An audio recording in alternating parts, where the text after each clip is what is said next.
Hey everybody, we're going to go through the notes for chapter 17, and your notes are printable in two different files. They'll say part 1 and part 2, so we're going to start off in part 1.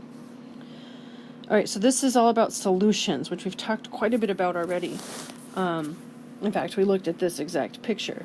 So the only one of these two examples that's actually a solution is the figure A, the one on the left here, because it is a homogeneous mixture. So it has to be a homogeneous mixture in order to count as a solution. If we have a heterogeneous mixture, like we do in figure B, where the gasoline is all in the top, that's the red stuff, and the water is all on the bottom, then that will not be a solution. That's just a heterogeneous mixture. So a solution is a homogeneous mixture, and it can be a mixture of two different things, or three or four, whatever. But there's always something present in the highest amount, and that is called the solvent. So the solvent is sort of, you can think of it as the most concentrated thing, or sometimes people like to think of it as the substance that's doing the dissolving. Okay, so it's the one that is doing the dissolving. The solute is the thing present in the smallest amount, and that is the one that is being dissolved.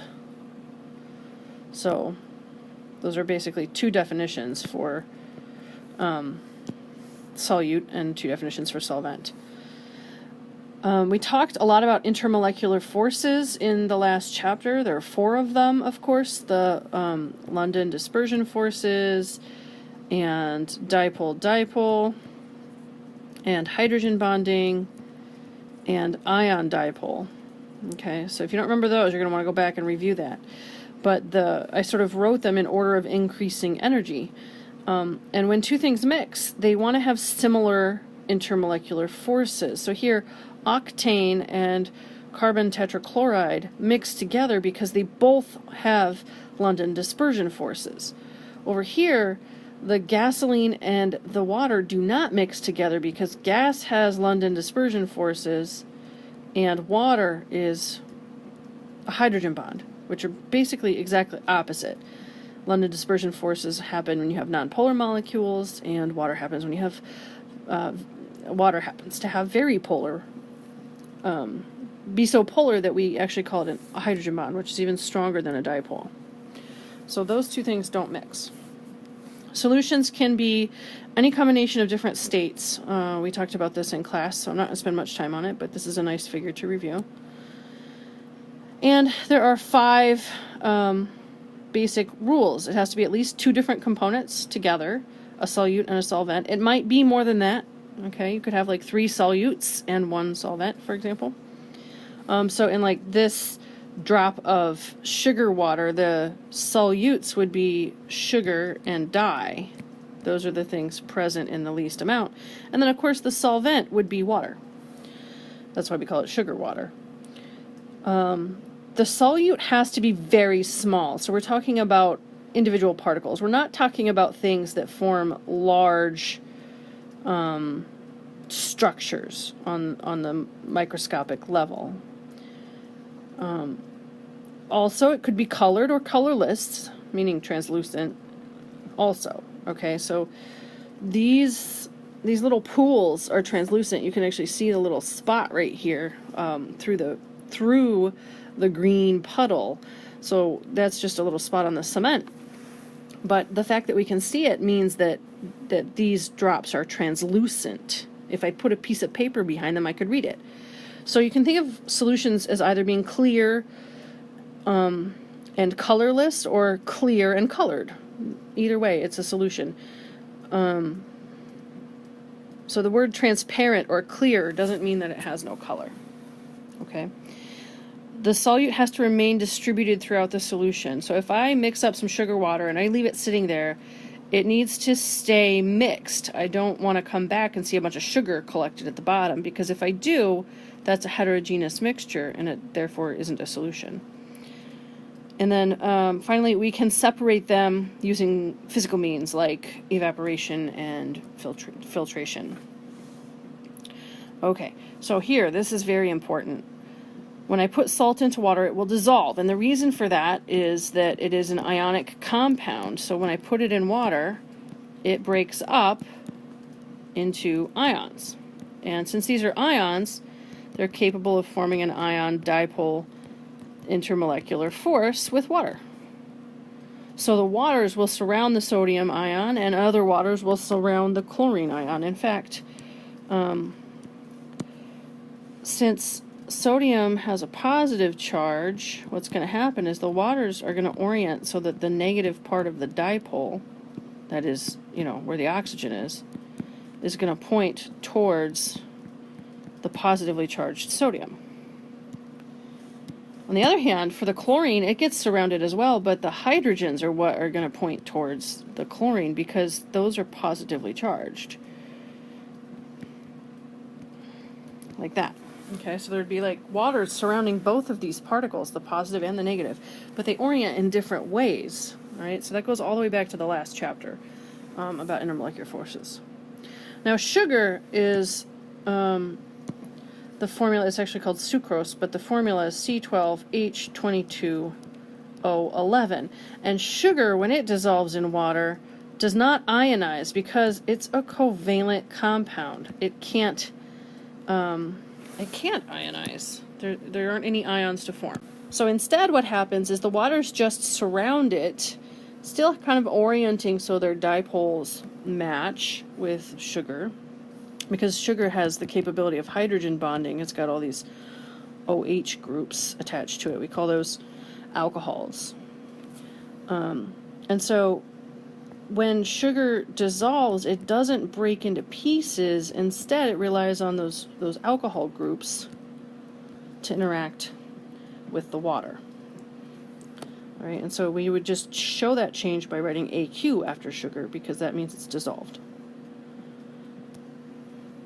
Okay, so I want you to click on this link here and watch this video. It's originally presented for biology, and so you're going to have to go into your lecture notes and click on it and watch this video. So pause this one and go watch that. Okay, so the point of this video is that when you have the 1 centimeter cube here, the acid penetrates to the center of that small cube much faster than it does the medium one or the large one. And that is because the ratio is highest, the surface area to volume ratio is the highest when you have small size. So the bottom line here is that the smaller the particle size, the faster it will dissolve. And we're interested in this because we want to understand how do we make a solution form faster, right? And so how do we make dissolving happen faster? And so one way to do it is to have a small particle size because the surface area to volume ratio is bigger. That means it's easier to get to the center of a small particle quicker. And when things dissolve, you always start on the outside and work your way toward the middle. You can't dissolve the center of a particle first, okay? All right, other things. The type of solute that you're dissolving, they must have complementary intermolecular forces. So we said earlier that two things that both have London dispersion forces will dissolve each other. That's, two things that are nonpolar will dissolve each other. But if I have something that has LDF and something else that has hydrogen bonding, then they're not going to mix. So they must have complementary molecular forces. LDF is pretty much by itself, so if you want to get something to dissolve in a nonpolar solvent, it's gotta have nonpolar characteristics. The other three are all polar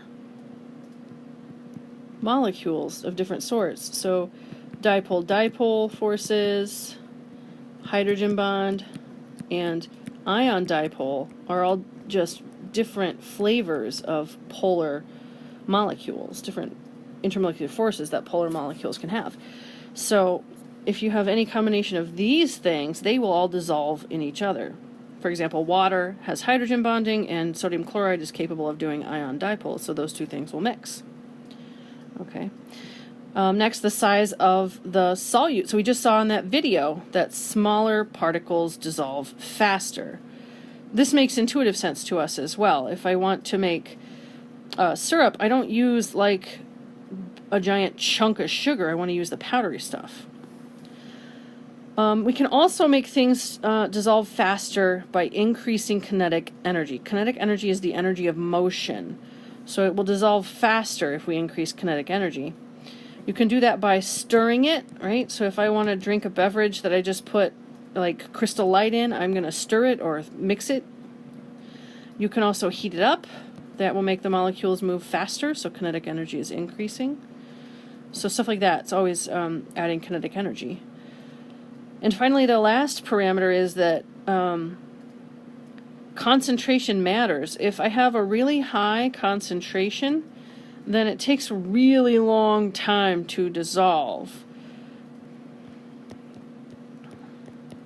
Okay, so if you've ever tried to make sugar into a syrup, where you just take a sugar and like a tablespoon of water, it takes a really long time for that to happen. It takes a long time to dissolve a lot of sugar in a small amount of water. Okay, so this idea of solubility is basically how much solute can I fit into a particular amount of solvent. So for example, I can fit 36 grams of sodium chloride, that's table salt, into 100 grams of water. So 100 grams is not a lot of water. If you remember, you have a 50 milliliter graduated cylinder in your drawer, and you know, it holds 50 mils of water. So if you had two of those, it would be 100 milliliters of water. 36 grams is a lot of salt. If you have your watch glass, it's going to be very, very full. Okay, so 36 grams is a lot of salt to put into a relatively small amount of water. And this is at room temperature. If I wanted to put more in, all I have to do is heat that up. Okay, so we have to say exactly how much solute will fit into a given amount of solvent, because those two things could vary. What if I had a sample of water that was 150 grams? I could fit, let's see, 36 grams per 100 grams of water. So if I had 150 grams of water, I'd be able to fit 54 grams into that sample. So the amount of solute and solvent changes. So we want to specify both. We want to specify temperature because we know increasing the temperature will increase the solubility. Okay? And so this is a lot of salt to dissolve into water. Basically, you can think of it as 36% of the solution would be made out of NaCl. That's a lot. Okay, so when two things mix together, we say they're miscible. When two things don't, they're immiscible. So salt in water are miscible, and gasoline and water are immiscible. Or vinegar and oil are immiscible, right? They form a heterogeneous mixture.